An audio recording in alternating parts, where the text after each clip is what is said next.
Halo semuanya, kembali lagi di Lentar Malam bareng gue Jamal. Di video kali ini, khususnya di segmen telusur, kita kembali lagi dengan pembahasan yang sedikit berbeda. Tetapi ini berkaitan dengan sejarah yang pernah terjadi di bulan November ini. Nah, mungkin pasukan Lentar Malam ada yang pernah dengar kasus tentang tragedi Semanggi I yang terjadi di tahun 1998, yang dimana pada saat itu pernah terjadi peristiwa penembakan yang dilakukan oleh aparat negara kita terhadap warga sipil. Yang kejadiannya itu terjadi pada 13 November 1998 di Jakarta, tepatnya di Jalan Semanggi.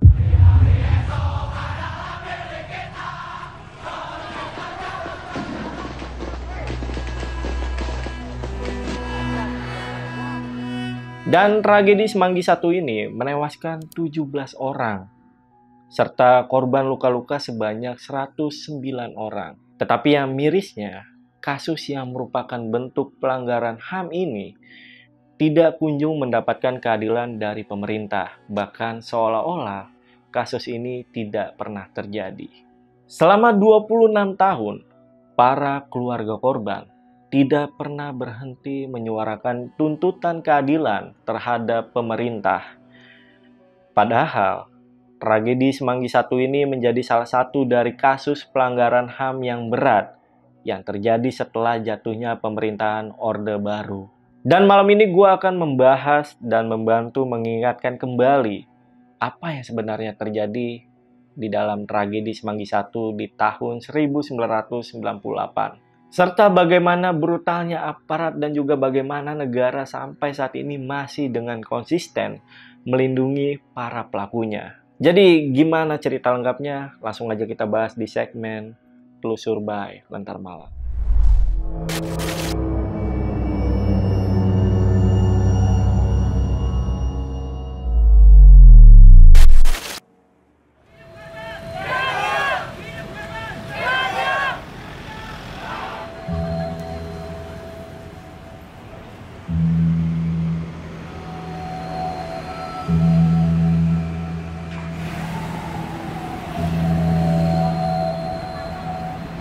Sekarang gue udah berada di kampus Atmajaya, yang dimana ini adalah tempat kejadian 7 mahasiswa yang saat itu sedang santai dan tiba-tiba ada aparat yang melakukan secara membabi buta di sini.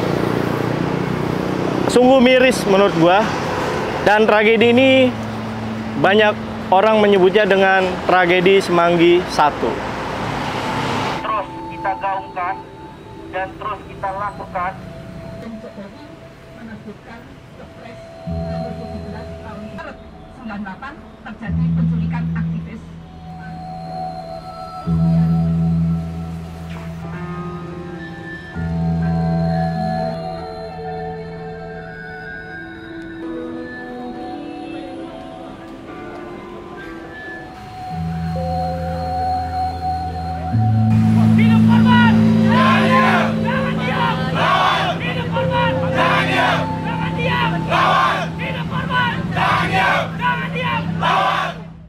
Oke, kemarin dalam penelusuran gue pun melakukan wawancara bersama dengan pihak Kontras. Dan Kontras sendiri adalah suatu lembaga yang didirikan sejak tahun 1998 sebagai lembaga komisi untuk orang-orang yang hilang dan juga korban tindak kekerasan. Di sana gue pun berhasil mendapatkan jawaban. Sebenarnya apa sih yang terjadi di tragedi Semanggi I pada tahun 1998 ini? Jadi langsung aja kita simak hasil wawancaranya.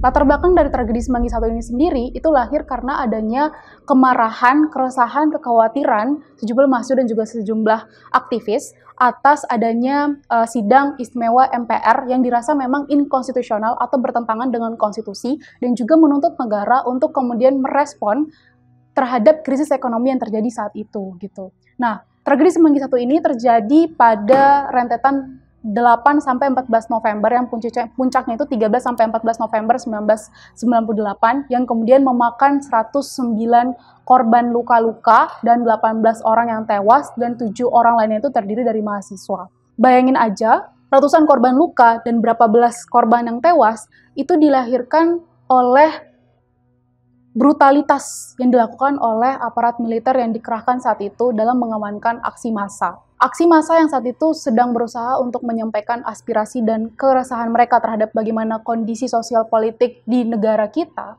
justru direspon dengan adanya tindakan sewenang-wenang berupa kekerasan, menyiksa terhadap para aktivis dan juga mahasiswa. Termasuk juga waktu itu menyasar teman-teman aksi yang mencoba untuk melindungi diri ke Universitas Atmajaya gitu.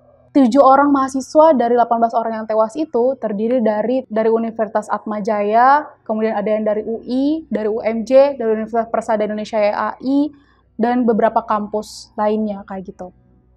Yang ditemukan dari tragedi Semanggi I ini itu mendapatkan pola-pola yang sama yang dilakukan dengan peristiwa-peristiwa lainnya, termasuk juga di kasus Trisakti dan juga kasus Semanggi II. Nah, kenapa kayak gitu? Karena ternyata semua pola ini itu dilakukan karena ada upaya untuk membungkam aspirasi yang disuarakan oleh massa pada saat itu. Dan kekerasan yang dilakukan saat itu sangat bertentangan jauh banget dengan standar internasional atau standar hukum yang harus dilakukan ketika kemudian mengamankan atau mengawal demonstrasi yang terjadi di lapangan, kayak gitu. Sebenarnya insiden tragedi Semanggi I ini kan dalam proses penuntasan kasusnya itu barengan sama peristiwa Mei 98 dan juga Semanggi II. Itu satu berkas dalam penyelidikan Komnas HAM yang kemudian hari ini masih tetap bergulir proses hukumnya. Nah, kalau misalkan ditanya yang bertanggung jawab yang harusnya diadili gitu kan para pelaku itu ada 2. Satu pelaku lapangan dan yang kedua itu ada pertanggungjawaban komando dalam tragedi Semanggi I ini gitu. Nah, pada faktanya proses hukum yang terjadi itu keadilan yang diberikan terhadap korban dan juga keluarga korban dalam tragedi Semanggi I ini hanya kemudian diadili pelaku lapangan saja dan bahkan sayangnya banget itu diadili mereka di proses atau mekanisme mahkamah militer gitu. Nah, ada perbedaan yang kemudian hari ini kenapa korban dan juga keluarga korban itu masih memperjuangkan kasus ini. Kenapa kayak gitu? Di mahkamah militer yang diadili itu pertama pelaku lapangan. Sedangkan dalam konsep yang dilakukan oleh aparat militer saat itu, otomatis mereka tidak akan bergerak tanpa adanya perintah atau tanpa adanya wewenang di atasnya, yaitu pertanggungjawaban komando.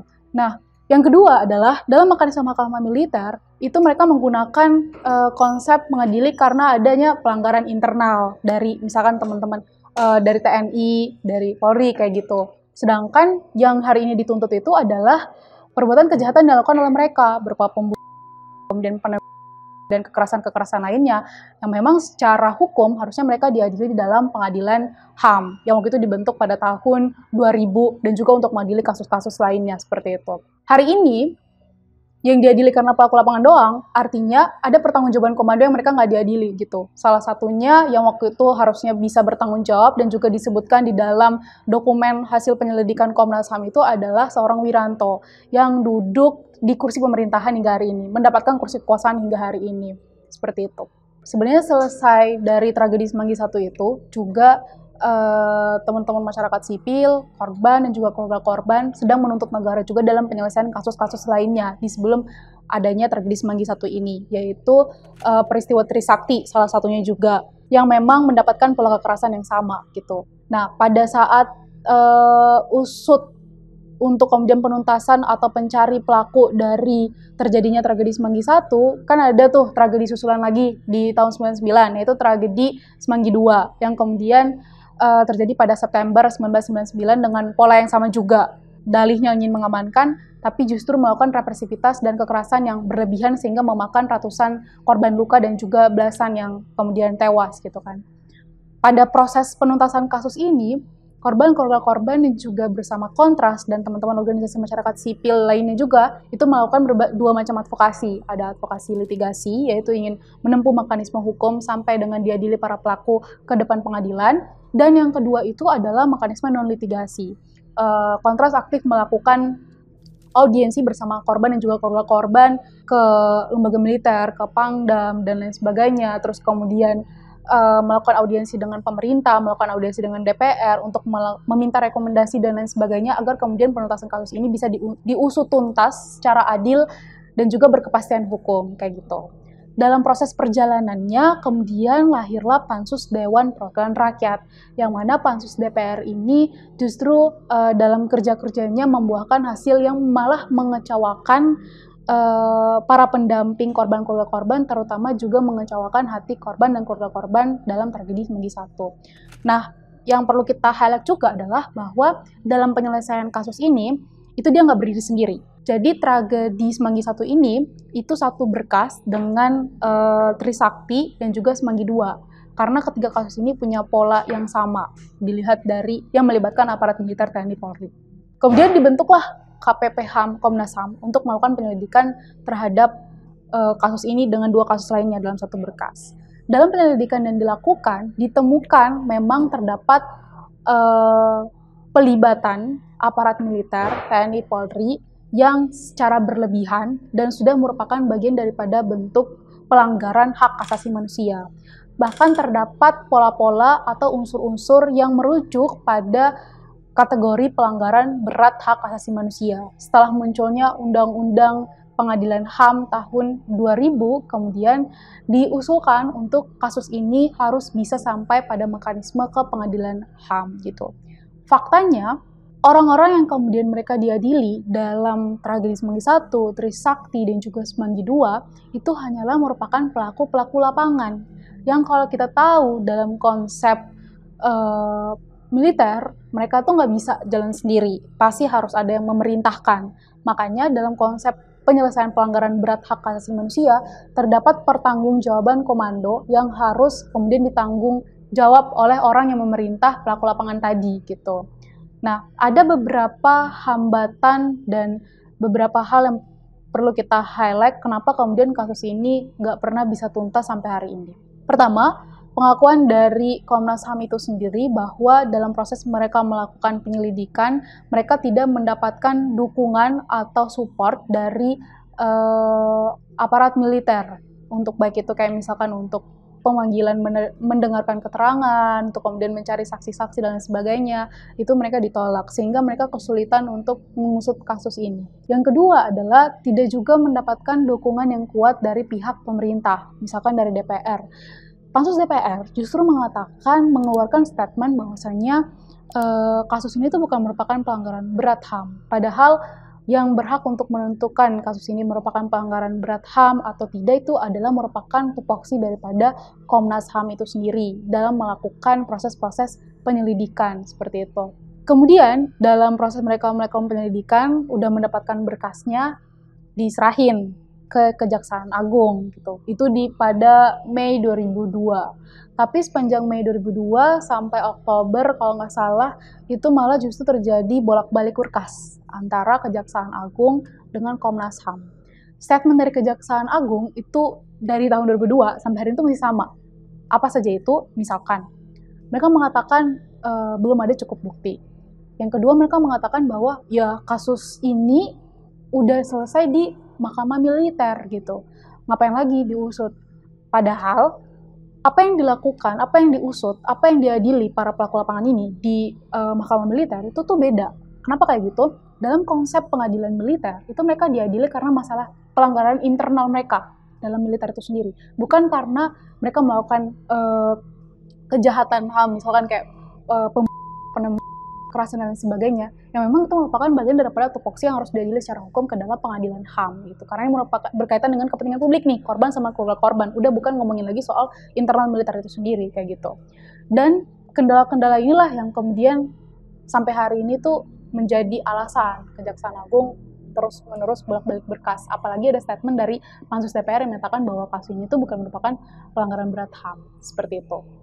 Yang pasti kontras itu lahir sejak banyak pengaduan-pengaduan dan juga laporan orang-orang yang hilang. Dan awal munculnya kontras itu, bibitnya itu adalah mulai dari adanya kasus penghilangan para aktivis pro-demokrasi 97-98. Dan dari situ akhirnya termasuk kasus Semanggi 1, Trisakti, Semanggi 2, dan kasus-kasus pelanggaran berat HAM lainnya menjadi bagian daripada tugas dan tanggung jawab Kontras untuk mendampingi keluarga korban. Jadi emang udah dari Kontras tuh punya histori yang cukup sangat melekat banget gitu ya dengan Orde Baru dan runtuhnya Orde Baru gitu. Sebenarnya kalau ditanya sebelum ngomongin perkembangan kan pasti kayak lihat ya apa yang sudah dilakukan hari ini gitu ya, terutama perjuangan-perjuangan keluarga korban yang masih konsisten, misalkan berdiri di aksi Kamisan dan menuntut negara bersama juga Kontras dan juga organisasi masyarakat sipil lainnya. Yang pasti pertama, sampai hari ini Kontras masih terus aktif untuk mendampingi korban dan juga keluarga korban dari tragedi Semanggi 1, bersamaan juga berbarengan dengan Trisakti dan kasus-kasus pelanggaran berat HAM lainnya, Semanggi 2, kasus pelanggaran secara paksa, dan belasan kasus lainnya kayak gitu. Yang kedua adalah kalau misalkan ngomongin spesifik ke tragedi Semanggi 1, sebenarnya pada 2018 lalu itu udah diserahin lagi berkas penyelidikan. Tapi ya itu, jawaban dari Kejaksaan Agung justru sangat mengecewakan terhadap kita, terutama korban dan juga keluarga korban, mengatakan bahwasannya kasus ini dengan alasan yang sama. Kasus ini udah diadili di Mahkamah Militer, sehingga udah nggak boleh lagi untuk mengadili, padahal ini merupakan bentuk case yang sangat berbeda. Dan yang kedua juga dia mengatakan bahwa kasus ini bukan merupakan bentuk pelanggaran berat HAM, padahal bukan wewenangnya, seperti itu. Bahkan juga sebenarnya kalau dilihat-lihat, perjuangan dari Komnas HAM ini dan kendala yang ada di Kejaksaan Agung memang lebih banyak tidak mendapatkan support ya dari negara sendiri gitu untuk secara serius dan komit menuntaskan kasus-kasus pelanggaran berat HAM. Adalah gambaran suram dari pemerintah yang gagal melindungi hak-hak rakyatnya. Dan tragisnya, pola ini terus berulang. Kekerasan terhadap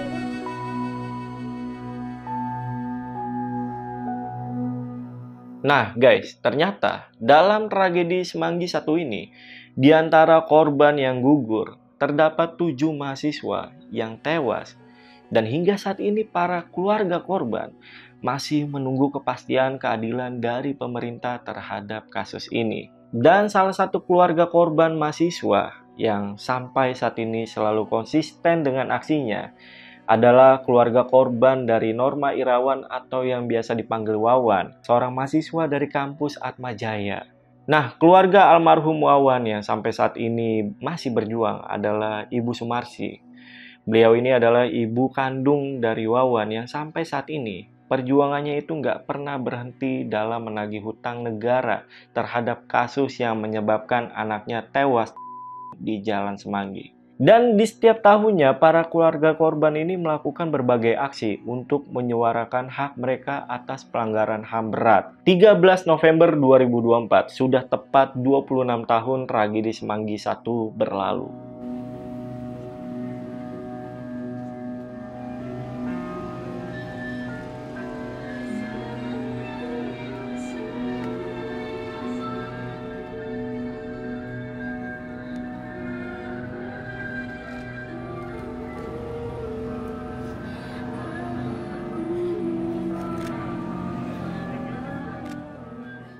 Nah, pada hari Rabu 13 November 2024 kemarin, itu gue bersama tim Lentar Malam mendatangi kampus Atmajaya untuk melakukan tabur bunga untuk memperingati 26 tahun tragedi Semanggi 1. Dan aksi ini diadakan tepat di depan kampus, di Jalan Semanggi yang merupakan lokasi kejadian akan berlangsung. Lalu aksi ini juga dihadiri oleh beberapa mahasiswa Atmajaya sendiri, bahkan hingga alumni mahasiswa serta salah satu keluarga korban yakni Ibu Sumarsi. Dan mereka ini selalu melakukan aksi ini dengan konsisten untuk mendesak negara. Dan pada aksi tabur bunga ini kita bertemu dengan rekan Wawan pada saat kejadian. Jadi langsung aja kita lihat cuplikannya.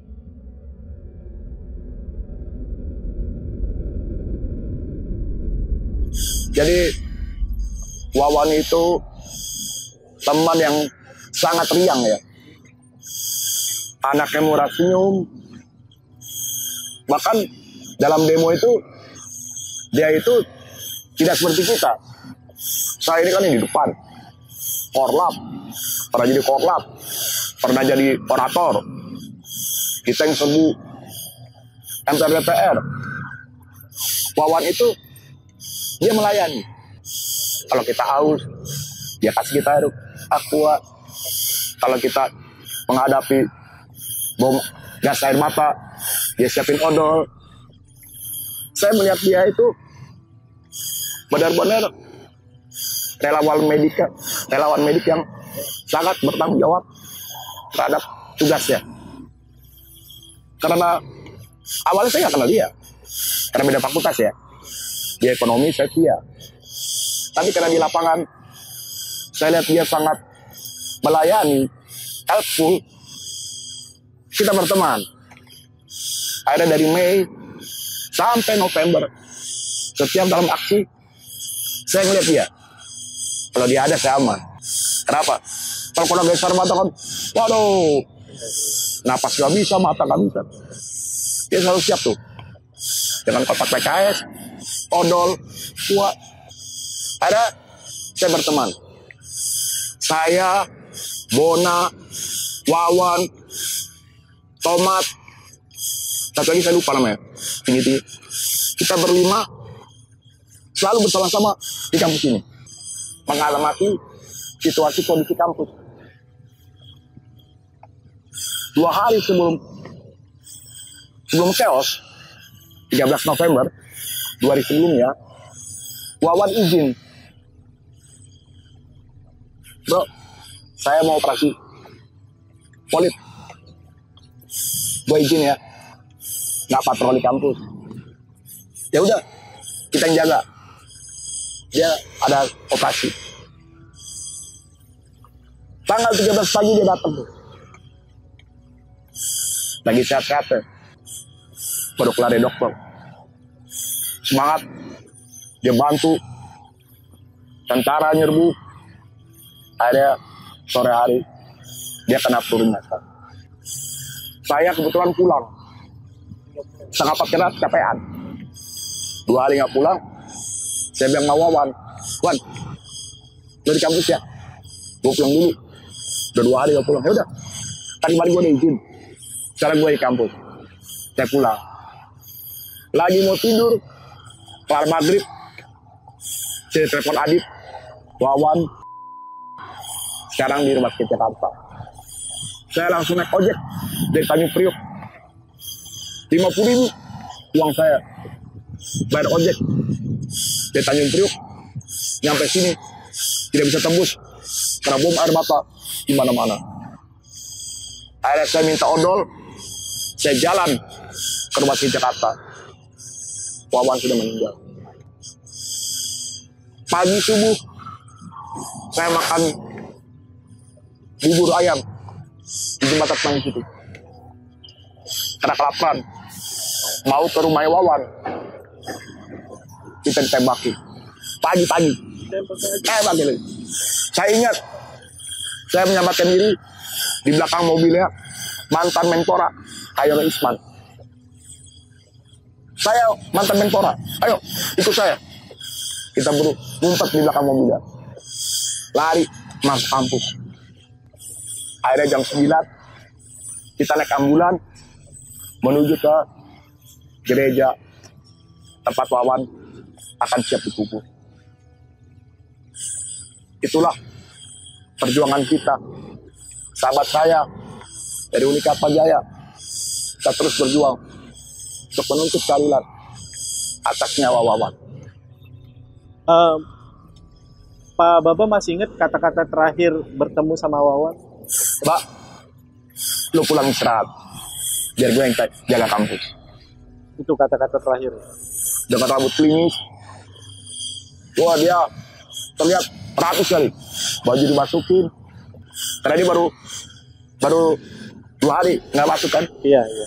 Dia datang, rambut klimis, wah, ganteng banget lo. Mbak, lu pulang aja, biar gue yang jaga kampus. Setahu Pak Baba, apakah Wawan itu meninggal di tempat atau pas di rumah sakit, Pak? Kalau dengar cerita teman yang ngangkat, sudah meninggal. Ada teman saya Tommy, dia sama-sama dari medik ya. Dia yang pegang itu, dia bilang Wawan udah meninggal.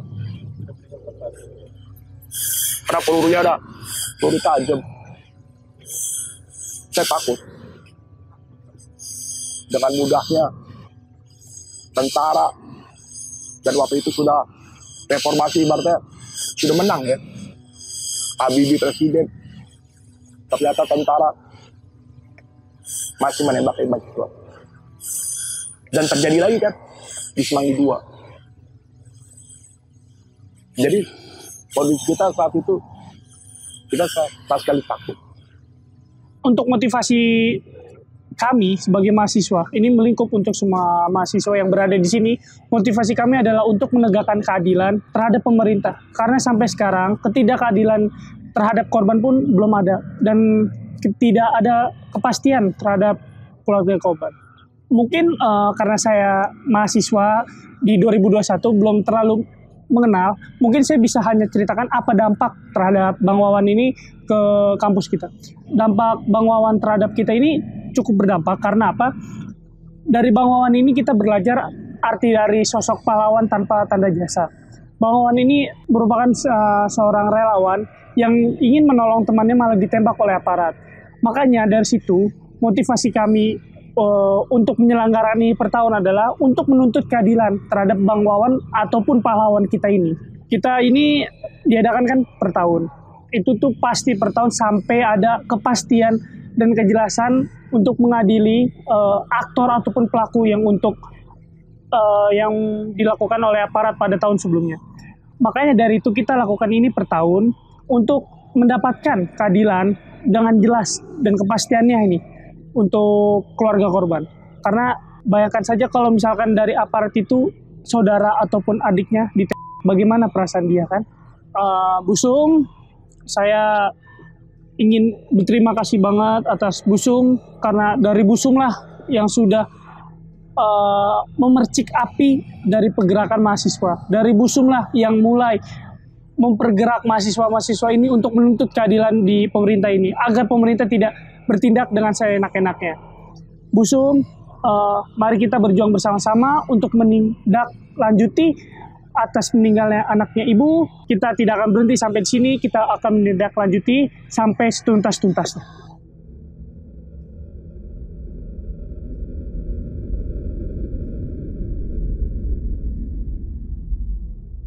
Jadi ternyata saat itu kejadiannya berlangsung begitu cepat. Bahkan pada saat itu Wawan pun saat dirinya sedang membantu temannya. Nah, tapi gimana sih kronologi kejadian yang sebenarnya pada saat itu? Jadi kita langsung dengerin aja penuturan dari tim relawan kemanusiaan yang bertugas pada saat itu. Saya Rinto Syafidi, biasa saya dipanggil Didi. Saya adalah kepala posko di Bojong Indah pada waktu itu, tahun 98. Kejadian Mei 98 itu, saya sebagai kepala posko, saya seringkali merapat ke jalan arus markasnya tim relawan kemanusiaan pada waktu itu. Juga termasuk kami pada waktu itu juga sempat rame-rame ke Sleepy Jaya Plaza, di mana kami pada saat itu ngorekin jasad-jasad yang terbakar habis. Kemudian berjalan dari situ saya bersama dengan rekan-rekan, saya dibawa atau diajak oleh tim relawan, tim kami, ya, itu sebagai tim medis dari Rumah Sakit Karoles, dari tim relawan kemanusiaan di Karoles yang kami bermarkas di Karoles pada waktu itu. Pada kejadian tragedi Semanggi tersebut, sekitar pagi jam 10, jam 11, kami saya dengan beberapa teman, kami jalan ke Universitas Atmajaya. Waktu itu kami bawa obat-obatan, dan kebetulan saya waktu itu juga membawa air minum ya untuk rekan-rekan semua sebagai stok pada waktu itu. Setelah jam 12 siang, kami mau meninggalkan Atmajaya. Tetapi ada yang tertinggal sehingga kami harus kembali lagi. Setelah kami kembali, ternyata jalan sudah ditutup semua. Jadi kami tidak bisa keluar. Karena massa pada waktu itu sudah berada di depan Atmajaya. Jadi ada aparat keamanan dan ada rekan-rekan mahasiswa dan masyarakat yang berkumpul sangat ramai. Begitu terus sampai kemudian kalau nggak salah waktu itu sesudah sidang istimewa ya, sidang istimewa MPR. Anggota DPR MPR itu mereka lewat Semanggi ya, itu dilempari botol aqua sama teman-teman, sama masyarakat. Pada saat mereka lewat itu, aparat tidak bergerak. Hanya sesekali kalau sudah mendekat, disemprot pakai air. Setelah aparat ini pergi, setelah anggota dewan pergi semua, aparat mulai yang di bagian depan, aparat yang berada di bagian depan itu ditarik ke belakang. Kenapa? Karena di bagian depan ini sudah cukup akrab dengan teman-teman mahasiswa. Mereka ditarik ke belakang. Mulailah yang dari belakang ini maju ke depan dan kami didorong, teman-teman didorong. Kami tim relawan kemanusiaan, terutama kami medis, kami bersiap di pinggir lapangan karena kami tahu ini bakal chaos. Setelah mereka mulai didorong, mereka tidak mau mundur, terjadi dorong-dorongan, dan itulah saatnya water cannon bergerak. Kami didorong mundur semua oleh water cannon. Saya hanya menyaksikan itu dari pagar Atmajaya. Kemudian setelah mereka mundur pun dimulai. Yang bagian paling depan itu dengan peluru karet. Ada bekas-bekasnya dan kami punya buktinya pada waktu itu. Tetapi yang ada di bagian belakang, maksud saya pasukan bagian belakang, PHH pada waktu itu ya, di bagian belakang mereka menembak dengan peluru tajam. Dan kami juga punya buktinya. Pada saat penembakan itu kisruh nggak karuan. Ramai sekali, teman-teman mahasiswa dan masyarakat itu lari masuk ke dalam kampus. Sementara aparat mengejar, tetapi beberapa dari kami lari ke depan untuk mengumpulkan butiran magazin ya, dan mengangkat para korban. Korban-korban yang dipukuli, korban yang sudah jatuh itu masih diinjak dan dipukuli dengan popor pada waktu itu. Dan kami pada saat itu melihat aparat-aparat yang bergerak di bagian depan, itu mereka semua dengan mata merah. Jadi mereka sudah, kalau kami menyebutnya sudah bukan manusia mereka. Jadi mereka mendorong kami dan begitu kami jatuh, mereka injak, mereka tendang. Dan kami dari tim relawan inilah yang mengangkat. Salah satu korbannya adalah Wawan pada waktu itu. Jadi beliau juga adalah bagian dari kami, beliau juga mahasiswa Atmajaya pada waktu itu. Nah, terjadi ketakutannya amat sangat pada waktu itu.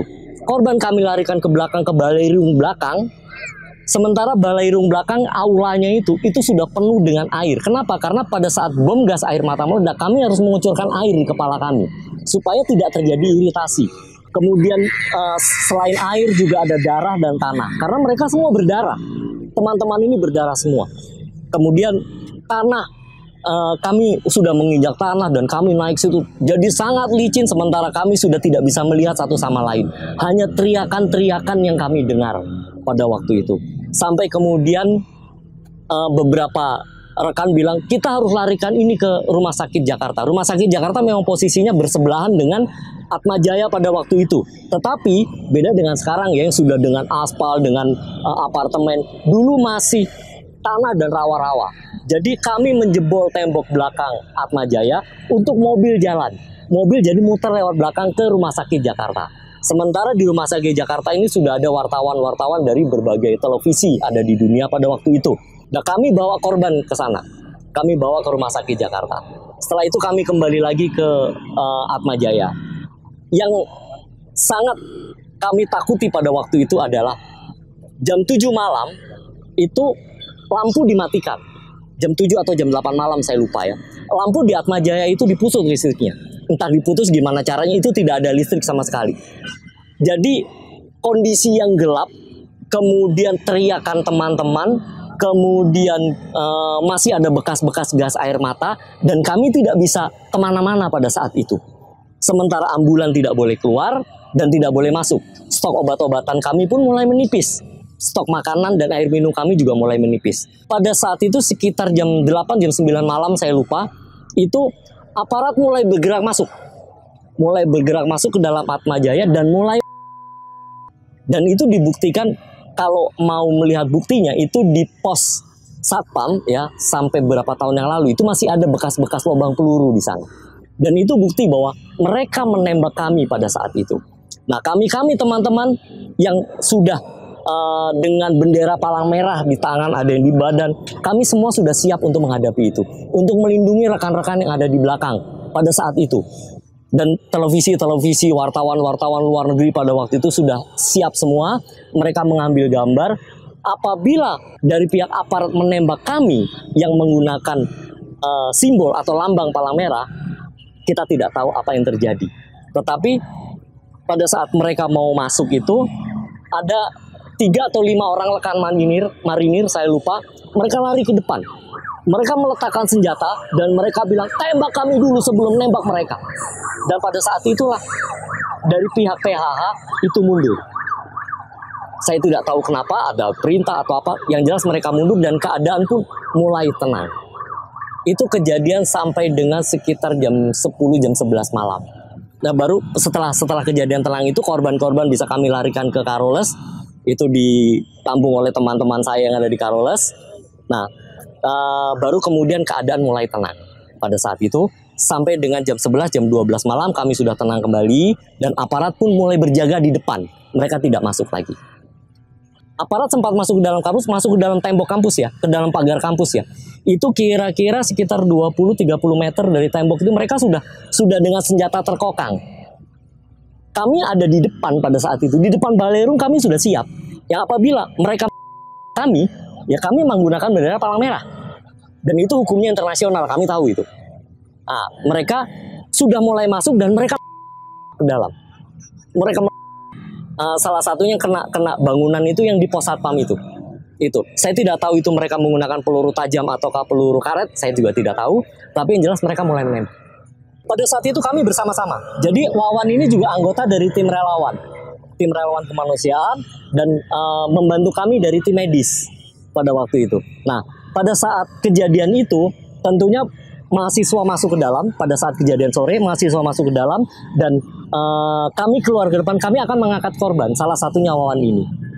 Nah itu pada saat Wawan tertembak itu diangkat oleh satu teman kami namanya Renato, almarhum juga sudah almarhum karena sakit beberapa waktu yang lalu. Nah Renato yang angkat dia untuk masuk ke dalam pada waktu itu, ke dalam tapi tidak langsung di depan situ, agak jauh, tetapi kan asapnya datang ke sini, ke Balerung. Sementara Balerung kan ada dia ruangan ya, jadi ya udah muter di situ asapnya. Berarti sudah masuk ke dalam kampus ya guys? Sudah. Yang malam yang jelas saya lihat malam dia sudah masuk ke dalam kampus. Saya punya seorang saksi, seorang teman ya. Mungkin pernah dengar nama Yunhab. Nah, Yunhab itu juga salah satu teman kami. Nah, pada waktu itu saya duduk, teman-teman itu duduk di pinggir got. Nah, itu pada saat itu ada ambulan TNI atau Polri gitu lewat ya. Itu dari kaca aja dibuka sedikit dan itu ada senjata keluar. Dan itu Yunhab itu di luar kampus memang, di luar kampus. Berarti maksudnya posisinya itu juga lagi awalnya belum chaos gitu Pak? Atau memang lagi pada duduk aja terus dan itu pada saat sesudah kejadian sore, jadi jam about jam 4 ya, jam 4 mereka mulai yang seperti saya bilang tadi kami lari ke depan. Nah itu udah mulai tenang kan. Nah pada saat tenang itu mereka jaga di depan. Aparat ini dengan PHH, dengan tulisan PHH itu, dengan baju hitamnya itu ya, mereka jaga semua di depan. Kita duduk-duduk di dekat-dekat situ. Teman-teman ini duduk dekat situ, di dekat got. Jadi di luar kampus. Ya, pada saat itu ambulan lewat, buka kaca sedikit, sangat seram pada waktu itu. Jadi jam 8, jam 9 malam baru mulai kejadian lagi. Itu ada jeda cukup panjang. Itu pada waktu itu dan pada sekitar jam 6 kami ambulan diizinkan keluar, beberapa ambulan. Nah itu kami bawa korban-korban yang berat ya. Nah itu lari ke Karoles karena markas kami pada waktu itu kan di Karoles. Dibawa ke sana, dibawa ke Karoles. Setelah dari Karoles, setelah itu baru sekitar jam 7, jam 8 ini mereka merapatkan barisan lagi. Itu jam 8, jam 9 malam mereka mulai lampu dimatiin dan mereka masuk. Kalau yang saya dengar katanya, saya juga nggak ngerti ya, tapi katanya mereka minum obat. Katanya, tetapi saya juga tidak tahu, saya tidak berani ngejudge ya, tidak berani menghakimi bahwa mereka minum obat kemudian menembak kami, enggak. Tetapi yang saya dengar pada waktu itu begitu. Dan yang saya lihat memang mata mereka merah. Minum obat untuk apa, Pak? Supaya berani. adrenalin Pak? Mungkin, saya nggak ngerti ini ya. Itu saya dengar seperti itu. Kami pada waktu itu kami ada di dalam dan saya tidak tahu itu perintah dari siapa. Tapi yang jelas tidak mungkin mereka bergerak tanpa perintah. Itu. Jadi entah itu komandan lapangan, entah itu komandan yang ada di luar sana, atau itu komandan tinggi mereka, saya juga tidak tahu. Itu. Tapi yang jelas pasti ada perintah. Saya cuma ingin mengatakan bahwa mari kita bersama-sama bergandeng tangan. Jangan kita pernah berbicara masalah agama, kita pernah berbicara masalah suku bangsa. Kami tahun 98 tidak pernah membicarakan itu, dan kami bergandeng tangan bersama. Karena itu, kalau ya mungkin maaf ya, tidak ada teman-teman mahasiswa pada saat itu, kita tidak tahu negara ini menjadi apa. Nah, itu yang saya harapkan teman-teman saat ini, seperti yang saya dengar teman-teman mahasiswa, ya, teman-teman kaum muda, mereka dibayar untuk demo, kami tidak pernah merasakan bayaran. Tapi kami benar-benar kami turun ke lapangan dengan hati kami. Sampai masyarakat pun punya simpati kepada kami. Mungkin salah satu buktinya teman-teman yang tadi itu mereka bisa membuktikan bahwa kami pada saat kami jaga di posko Karoles, ya, itu masyarakat ada yang bawain pisang, ada yang bawain makanan buat kami karena tidak ada yang jualan pada waktu itu. Dan suster-suster di sana paling masakin kami sop, kayak gitu. Dan kami pernah dapat kalau yang namanya makan itu dikirimin pagi makan fresh, siang makan setengah basi, sore basi. Tapi tetap kami makan. Tapi itulah sebuah perjuangan kami. Itu. Jadi saya cuma berharap teman-teman, ayo kita keluarkan jiwa idealisme kita, jiwa nasionalisme kita. Negara ini sangat luar biasa indah. Sangat luar biasa. Tetapi karena kerakusan manusia inilah kita jadi seperti sekarang. Baik, terima kasih banyak. Nah, kalau kita dengerin kesaksian dari Pak Didik tadi, kejadiannya itu benar-benar sadis, guys. Bahkan dalam waktu tenang setelah itu, penembakan tetap dilakukan lagi. Dan mahasiswa yang berdemo tanpa senjata malah dibalas dengan tembak.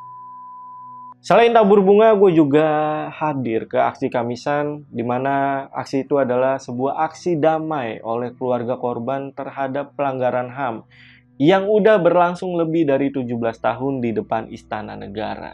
Di sana mereka membawa payung hitam sebagai simbol perjuangan mencari keadilan. Dan di sana juga gue ketemu keluarga korban tragedi Semanggi 1 termasuk Bu Sumarsi.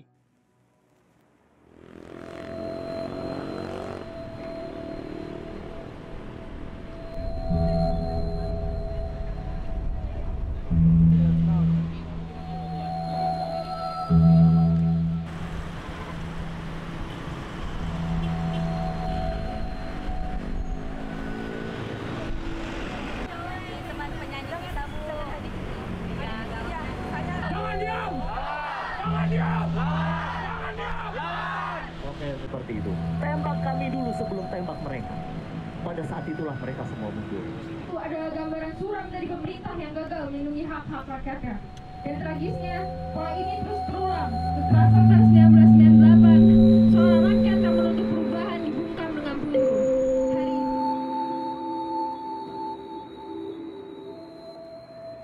Di suasana aksi Kamisan ini, itu benar-benar bikin gue merinding, guys. Bukan karena serem, tapi karena gue ngerasain betapa kuatnya harapan mereka untuk keadilan. Meskipun perjuangan ini udah berlangsung puluhan tahun tanpa jawaban yang pasti. Jadi sebenarnya aksi Kamisan ini hadir karena inisiatif dari keluarga korban pelanggaran berat HAM. Ada Bu Sumarsi, yang kita tahu beliau merupakan keluarga korban dari peristiwa Semanggi 1. Terus kemudian ada Mbak Suciwati, seorang istri dari pembela HAM yang kemudian dibunuh karena negara takut sama dia gitu kan, bisa dibilang, yaitu almarhum Munir. Dan yang ketiga itu adalah Pak Bejo, seorang penyintas 65 gitu. Yang pastinya juga ditemani dengan keluarga korban lainnya dan para pendamping lainnya gitu.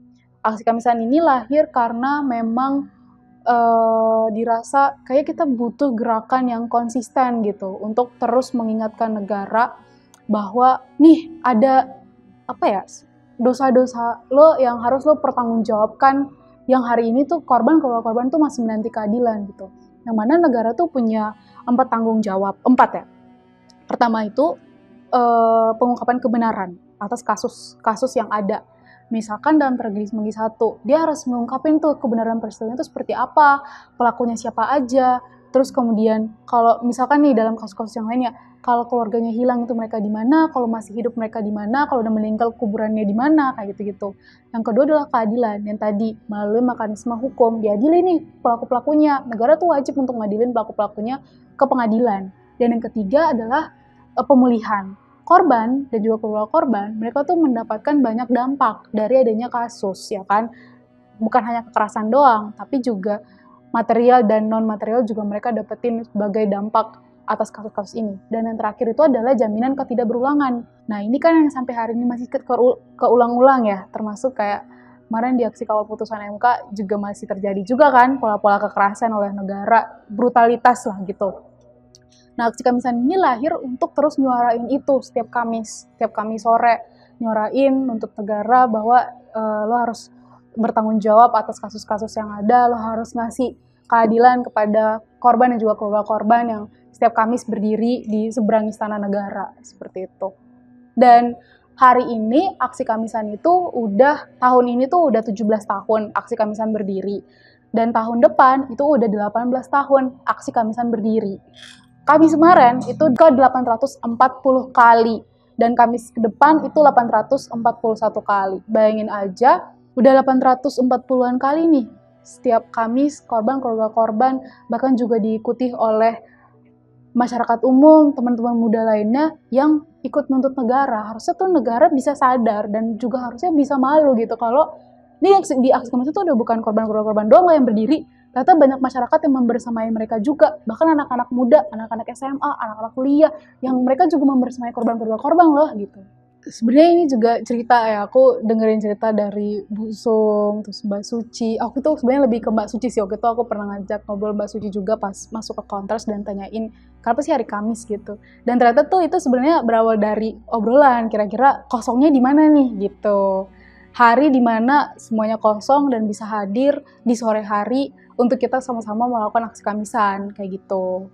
Simple sih, tapi mungkin yang akan lebih tahu maknanya pasti Bu Sum, Mbak Suci, dan juga Pak Bejo ya. Sebenarnya Pak Bejo tuh sampai hari ini masih konsisten datang ke aksi Kamisan, termasuk sama Bu Sumarsi juga. Kalau Mbak Suci tuh karena emang tempat tinggalnya di Malang, dan kalau beliau datang ke Jakarta pasti selalu nyempetin waktu untuk datang ke aksi Kamisan gitu. Kalau misalkan ditanya aksi Kamisan maknanya apa ya, maknanya perlawanan gak sih? Bahkan justru dengan tingkat impunitas tertinggi hari ini, di mana yang duduk di kursi presiden itu adalah seorang yang masih harus bertanggung jawab atas salah satu kasusnya di masa lalu, aksi Kamisan masih tetap teguh untuk melakukan perlawanan. Dan salah satu perlawanan yang dilakukan aksi Kamisan di era pemerintahan hari ini Bapak Prabowo Subianto adalah aksi Kamisan berhenti mengirimkan surat kepada presiden. Jadi sebelum Prabowo terpilih, aksi Kamisan itu aktif setiap hari Kamis ngasih surat ke presiden untuk menuntut keadilan.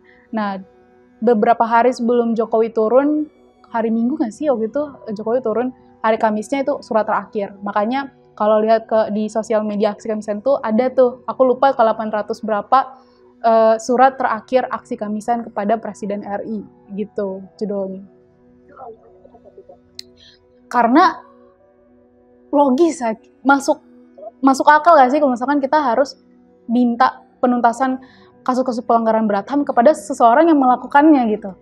Seseorang yang memang harus bertanggung jawab, tapi kita minta, woi, lo selesain dong kasus lo gitu. Kan kayak aneh banget. Itu mungkin salah satu ambigu yang dirasa ya. Yang kedua, ini justru merupakan bentuk perlawanan gitu. Perlawanan dari teman-teman aksi Kamisan, perlawanan dari keluarga korban utamanya bahwa kita tuh nggak akan mengirimkan surat kepada seseorang yang masih punya rekam jejak buruk terhadap kasus-kasus pelanggaran berat HAM. Tapi kita akan tetap konsisten untuk meminta para penegak hukum untuk menuntaskan kasus-kasus ini secara adil di seberang Istana Negara setiap hari Kamis, kayak gitu. Kalau yang aku dengerin dari cerita Bu Sum, Mbak Suci, tentang aksi Kamisan di awal-awal hingga hari ini, itu tuh dari dikit dulu. Dari kayak cuman keluarga korban, dan mungkin kayak pendamping dan ajakan masyarakat yang memang baru tahu aksi Kamisan, ya nuntut kasus-kasus pelanggaran berat HAM waktu itu. Kayak kan sekarang kita tahu ada 17 kasus ya. Ada 4 kasus yang memang udah masuk ke pengadilan, tapi ya pada akhirnya pelakunya juga bebas. Jadi menurutku 17 kasus ini masih belum ada yang tuntas. Ya minta negara untuk ngusut kasus ini. perkembangannya sampai hari ini tuh sebenarnya masih sama. Korban-korban itu masih tetap nuntut untuk nyelesain berapa belas kasus itu. Tapi ada perluasan justru yang menurutku ini jadi dampak positif juga untuk generasi kita hari ini. Yaitu apa? Aksi Kamisan jadi wadah untuk menyuarakan setiap isu pelanggaran HAM yang ada di Indonesia. Kayak kemarin Rempang, terus sempat juga teman-teman masyarakat adat yang menyuarakan isunya, ada masyarakat yang juga menyuarakan tentang keresahan mereka, penggusuran, dan lain-lain, apa yang dilakukan oleh aparat militer di Papua, dan lain sebagainya, isu Papua, itu tuh aktif hari ini menjadi wadahnya di Aksi Kamisan. Dan yang ketiga itu adalah aku melihat Aksi Kamisan ini malah menjadi wadah edukasi buat pemuda-pemuda yang kayak dengan gue datang ke Aksi Kamisan, gue bisa lebih melek sama isu sosial politik hari ini. Gue bisa lebih sadar tentang bagaimana kondisi negara kita hari ini.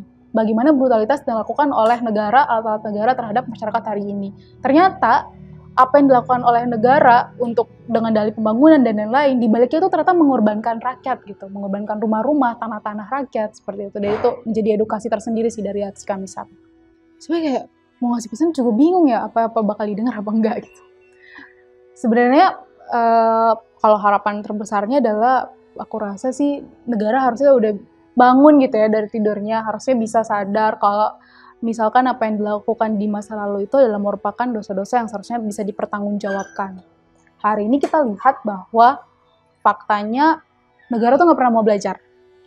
Banyak sekali pola-pola kekerasan, pola-pola pelanggaran hak asasi manusia yang masih berulang hingga hari ini. Mungkin tadi aku sebut aksi kawal putusan MK, sekitar 300 orang yang ditangkap dan dilakukan kekerasan kepada teman-teman mahasiswa. Aksi reformasi di korupsi 2019, dan banyaknya yang kita nggak bisa lihat lewat berita-berita di mana banyaknya kekerasan yang melibatkan negara. Gitu.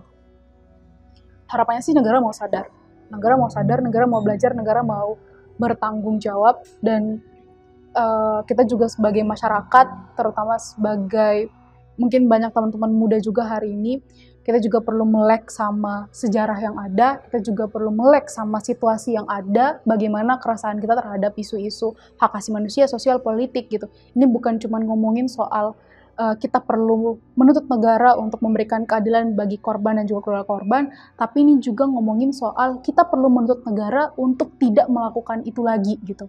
Karena saat kita diam, maka bisa jadi ke depannya juga akan terjadi ke kita juga gitu. Sehingga penting banget untuk kita harus melek akan ini, kita harus tetap kritis, kita harus tetap bersuara dan lawan gitu ya. Kayak misalkan jargon di Aksi Kamisan kan hidup korban, jangan diam, lawan gitu. Dan I think jargon ini penting banget untuk tetap terus kita suarakan. Dan gue sadar ketika hadir di Aksi Kamisan kemarin itu bukan cuma soal ngedenger cerita, tapi soal ikut nyaksiin betapa pentingnya kita gak ngelupain sejarah dan tetap mendukung perjuangan mereka. Nah, perjuangan kayak gini itu gak cuma dilakuin di aksi damai aja. Salah satu keluarga korban yang gue temuin yaitu Pak Asih Widodo, ayah dari almarhum Sigit, juga terus berusaha untuk menjaga memori anaknya lewat cerita ini.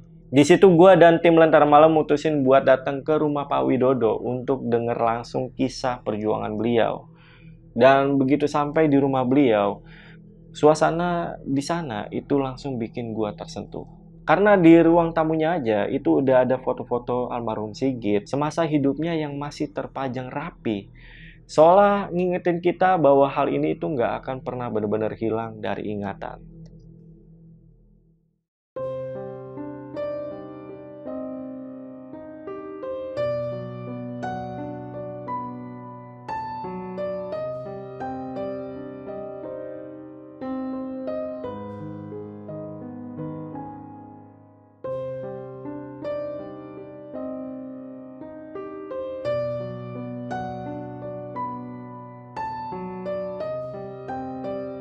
Nah, di sana beliau juga menyambut kita dengan hangat meskipun gue bisa lihat kalau setiap cerita yang beliau keluarkan itu penuh beban emosional. Beliau cerita tentang anaknya yang waktu itu adalah mahasiswa YAI yang ikut menjadi korban tragedi Semanggi I.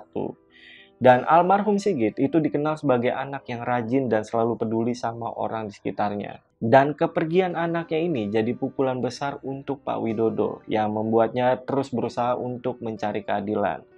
Dan gue bisa ngerasain banget semangat perjuangan beliau yang gak pernah pudar meskipun udah 26 tahun berlalu. Assalamualaikum warahmatullahi wabarakatuh. Nama saya Aksih Widodo. Ayahnya Sigit Praso korban Semanggi 98 atau zaman reformasi. Tapi sayangnya dari keadaan sudah 26 tahun tidak nemu. Ya mudah-mudahan suatu saat saya akan dapat keadilan. Yang salah ya di penjara. Mudah-mudahan tolong bantu kalian, bantu mohon nama Allah. Mudah-mudahan dijabah permohonan saya. Biar anak dan ibunya Sigit bahagia di surga. Amin. Nah, tetangga pada bingung kok banyak mahasiswa. Itu anak-anak pada cerita Sigit kuliah Bu. Oh nggak percaya, saya orang tanya kursus montir TV. Emang Sigit anak sederhana Mas. Jadi, mana lu? Mau kursus montir TV daripada di rumah. Dia nggak pernah pamer kuliah, nggak pernah. Saya didik anak, kita anak orang nggak punya anak. Sama siapapun ramah. Sigit kalau pengen dihormati orang tuh kita hormati. Sampai saya bilang gini, kalau Sigit ngomong lu, orang tuh mesti sama Sigit ngomong lu. Jadi dia nggak pernah ngomong saya Mas. Dari kecil selalu Ii. Jadi panggilannya Ii Sigit sih. Sama siapapun belum pernah. Saya didik anak apik. Jadi saya kurang ajar dari 98. Saya dulu orang pendiam. Sigit pendiam. Nggak pernah ngucap apa-apa. Saya bangga punya anak. Ya mudah-mudahan ibunya sama Sigit udah ketemu ibunya, bahagia di surga, biar ibunya dirawat dengan baik. Ibunya orang baik, nggak pernah ngucap apa-apa. Jadi saya emang kecewa banget sama negara. Jadi saya pegang teguh Undang-Undang 45 negara wajib melindungi dan menjasa rakyatnya. Nggak. Tentara itu untuk jaga negara, bukan jadi makanya ya mudah-mudahan nanti sewaktu saya bisa nemu keadilan. Kalau saya sebelum mati saya tetap akan cari keadilan. Semoga Wiranto masuk penjara walaupun sehari 2 hari di penjara, ya alhamdulillah gitu. Waktu 3 malam nggak pulang tuh pagi-pagi pulang, nah, terus Mas hari ini kamu jangan demo. Kenapa Pak? Nih kamu lahir hari ini, apa hari ini? Ih nggak percaya, dia nggak pernah ngomong Sigit. Kan kurang 30 sudah ada lahir hari ini, apesnya hari ini, dia bilang. Saya bilang, nah kalau Primbon itu teliti, dibuktikan baru ditulis. Saya bilang, tetap dia nggak percaya, kurang 30 tetap nggak ada. Apa lahir hari ini, apesnya hari ini. Ya sudah saya ngalah, emang saya suruh ngaji. Gitu. Memang kalau Quran enggak ada. Akhirnya saya berangkat jam 9 lebih lah. Kata saya telepon, dulu kan pakai telepon jadul lah. Gitu. Akhirnya jam 11 berangkat, ternyata saya maghrib ditelepon dari Cipto. Saya punya proyek di Kadaguna Furniture Mampang. Pak tolong ke rumah sakit Cipto, anak bapak dirawat. Saya bilang, wah anak saya mati jangan-jangan. Kok bapak gitu? Nah kalau dirawat kan ibunya yang telepon, kok sama yang telepon. Nah saya mau bawa motor, nggak boleh sama bos saya. Namanya Kohrudi, jangan bawa motor, Dodo. Nanti nabrak orang kan rame jalan. Saya jalan kaki. Oh iya, saya begitu dibilangin itu, saya megang batu. Soalnya kan situ juga banyak tentara. Takutnya saya disentuh orang loh. Jadi sampai Septo saya, begitu masuk ke UI, saya lepas. Takutnya nanti saya diganggu orang. Jadi tangan kanan selalu di belakang aja. Jangan sampai nanti diganggu. Udah seorang mikirin anak di Cipto meninggal, terus nanti saya di situ apa ditapok, apa dijorokin. Demi apa saya megang batu sampai ke Cipto, sampai depan UI. Kan dulu kedokteran UI kan di Cipto. Nah itu Lagorasi nih, yang tempat parkir sekarang. Nah saya dikawal mau sono, lewat sono muter-muter. Baru jadi saya salah masuk UI, bukan lewat jalan ke kamar mayat gitu loh. Kan dulu kedokteran di UI toh. Wah, saya ditangkap di situ sama anak-anak. Ini bapak siapa itu? Saya bilang, Nah, anak saya mati. Sekarang kira-kira di kamar mayat. Oh bapak jangan gitu. Demi Allah saya bapaknya sikit perasa. Akhirnya dikawal 6 orang. Dianterin ke kamar mayat. Lah ibunya duduk di depan pintu itu. Anak kita mati bu. Iya. Sudah pulang saya cari tenda sama kursi. Ntar sedikit saya pulang. Begitu sampai rumah, TV kan nyala. Habibie bicara, saya perintah Menhan ambil tindakan tegas anak sama. Jadi yang satu itu Habibie sama Wiranto. Nah sekarang Habibie udah tidak ada, ya tinggal Wiranto. Kan itu perencanaan. Hasilnya di visum dari Cipto juga yang dikurung. Harusnya itu Wiranto dulu. Kena 338, 340. Bukannya malah jadi menteri, jadi Wantinpres. Indonesia mah rusak. Jadi emang tidak ada keadilan Indonesia. Jadi anak saya itu kayaknya hina banget gitu. Saya sakit banget, bukan mati. Soalnya kalau anak saya mati karena Allah Ta'ala, saya pasrah. Kita tinggal nunggu giliran aja kok. Cuma anak saya dipaksa sama mati karena Allah Ta'ala itu beda. Contoh polisi tulisannya melayani dan melindungi. Lah saya cara-cara timpa popor sama polisi. Itu Indonesia. Makanya ya dan saya tambahin sekarang. Dulu waktu Bude masih hidup. Itu kalau sholat kan di kampung. Dia habis sholat. Masih teman. Ya Allah. Tolong sabun nyawa saya. Ya Allah saya nggak mau lihat bapaknya sedikit menderita. Cari keadaan enggak. Namun saya nyanyi nak. Gitu. Yen dina Kemis njur kelingan anak lanang, saya bilang biyen tak openi nek saiki wis mati yang semanggi sama TNI anti puluhan tahun durung nemu keadilan. Panyuwunku anakku munggah swarga. Panyuwunku sing nembak ndang mudara, saya bilang itu. Aneh sing ananging sing perintah nek durung dukum aja mudar. Muga Gusti Allah ngijabahi panyuwunku. Amin. Oh iya ya Pak, Wiranto belum di penjara ketawa. Makanya Bude pergi itu saya nyesel banget. Saya tidak pernah ribut. Jadi tanggal 5 arisan, saya lagi makan di situ tuh. Dia keluar dari sholat. Pak, saya udah pesen nisan. Lah baca apa? Buat ibu. Ya buku nanti sebelah sini, sebelah saya. Marah sama banting piring. Akhirnya tanggal 10 pergi. Jadi saya makanya nggak bisa tidur malam. Menyesal. Saya bentak-bentak ibu. Nggak pernah ribut nak saya. Saya piara 44 tahun belum pernah ribut. Ibu orang baik. Makanya kalau ada anak-anak sini suka 10, 15. Ditanya anak-anak masih pengen makan apa? Mie bu. Beli mie ntar. Masak mie rame-rame gitu. Ibu bangga kalau ada anak-anak. Sepertinya udah komplit lah. Sampai 18 tahun meninggalnya almarhum ya, saya sampai ke MK, manusia, udah semua lah, hukum-hukum semua sudah. Jadi anak saya tanggal 13 November meninggal. Nah, tanggal 26 September tahun 99 kita kan dibantuin tim relawan kemanusiaan dulu ya, pimpinannya siapa rektor itu Tigor Nenggolan. Nah di samping Sarina tawur di situ dicegat mau depan-depan tawur. Tigor Nenggolan kebetulan ngawur-ngawur duit, jujur aja saya. Ini kalau butuh duit, ini tolong saya mau depan-depan tahanan. Dia tembak duit gitu. Tapi peluru karet itu nasib ini. Nah saya dipopor, timpa popor badok saya. Nah terus saya bawa ke karet, pakai ngoe. Begitu sampai sana, dikasih ponstan doang 2.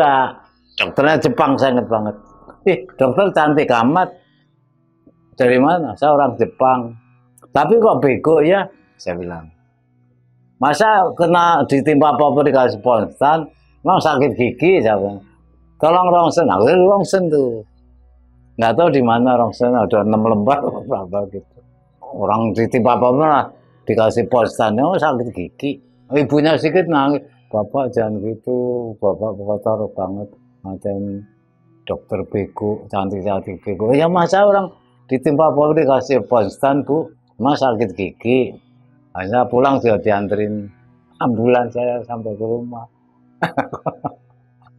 Emang saya orang ngawur. Bukan cari perhatian. Ya, sekarang umpama situ ditimpa apa di ponsel ngapain? Oh, sakit gigi. Orang gigi sama itu. Masih dikasih ponsel. Indonesia itu tidak ada keadilan. Percaya nggak saya? Contoh Tanur, pacarnya dilindes malah bebas. Coba. Urusannya urusan duit. Terserah tulis saja. Buktinya katanya tahu-tahu triliunan, apa pantas kayak gitu. Makanya kalian barangkali nanti punya pacar, apa suami, apa istri, hukum bilangin ya, jangan kenal hakim ya, tolong kenal hukum. Akhirnya kan dipenjara. Kayak OC Kaligus kurang gaya gimana, kurang tinggi, akhirnya penjara. Urusan duit. Indonesia itu udah untuk ujung-ujungnya duit. Tapi saya sebelum mati berhalangan tanah, saya tetap akan cari keadilan. Soalnya saya dipesan sama ibu. Jadi begitu jatuh di kamar mandi, mau noplo kan tinggi ya, duduk lewat bawah, saya bawa ke rumah sakit Pertamina. Lah sampai Pertamina kan udah kolab nih, labnya. Tangannya begini, Pak, janji sama ibu sebelum mati berhalangan tanah, tolong muter Pulau Jawa cari keadilan. Selep pergi. Dokter geleng-geleng kepala. Nah, saya punya beban utang sama ibu. Saya muter Pulau Jawa nggak cukup puluhan juta muter-muter. Gitu loh. Saya masih punya utang sama ibu. Harus muter Pulau Jawa ya minimal sampai Semarang Salatiga minimal barang syukur sampai ke Surabaya. Jadi saya pesan tangannya gini. Dokter bingung dua-duanya bingung. Astagfirullahaladzim. Kebetulan Islam dokternya. Saya masih sempat pesan gitu ya Pak. Iya dok, saya punya utang berarti saya bilang. Makanya saya selama ibu pergi ini nggak bisa tidur, punya jadi beban udah saya bentak-bentak, akhirnya pergi gitu ya. Jadi susah tidur, saya susah tidur. Ya mudah-mudahan nanti di Jawa saya ada milik bisa muter-muter minimal sampai Salatiga bawa motor itu. Gitu. Apalagi motor tuh antara di jalan mabuk juga kita. Saya berharap saya dapat keadilan. Berharap. Mudah-mudahan Allah melimpahkan rahmatnya. Saya dapat keadilan, Wiranto sebelum mati di penjara. Misalnya ada perintah anak saya mati. Sudah. Saya tidak banyak-banyak, Wiranto harus di penjara. Ada perintah anak saya mati.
Dan bahagia di surga nak, tolong jaga ibu yang baik. Bapak akan selalu cari keadaan apa yang dipesan ibu sebelum pergi, agar Wiranto dipenjara nak. Karena atas perintahnya kamu dibunuh tentara nak. Semoga kamu bahagia di surga kalau Wiranto dipenjara. Amin.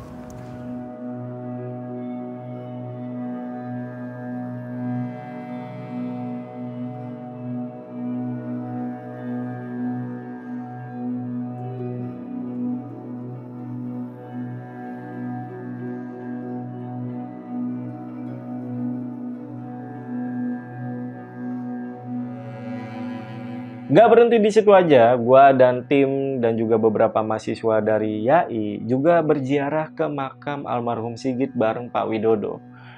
Dan suasana di pemakaman itu bener-bener hening dan gue bisa ngerasain kesedihan mendalam dari semua yang ada di sana. Para mahasiswa YAI yang datang ini bercerita bahwa mereka rutin berziarah ke makam almarhum Sigit untuk mengenang dan menghormati perjuangan almarhum.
Tolong pakai santri rumah Wiranto, suruh makan Wiranto, suruh makan anak cucunya.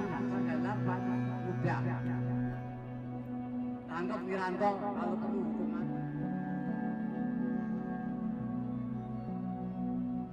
Gua nggak bisa bayangin gimana beratnya kehilangan anak kandung kayak yang dirasain sama Pak Widodo. Tapi satu hal yang gue pelajari dari beliau, yaitu keadilan adalah hak semua orang dan kita nggak boleh lupa untuk terus memperjuangkannya. Menurut saya sih pernyataan yang Yusril itu sih bodoh ya menurut saya.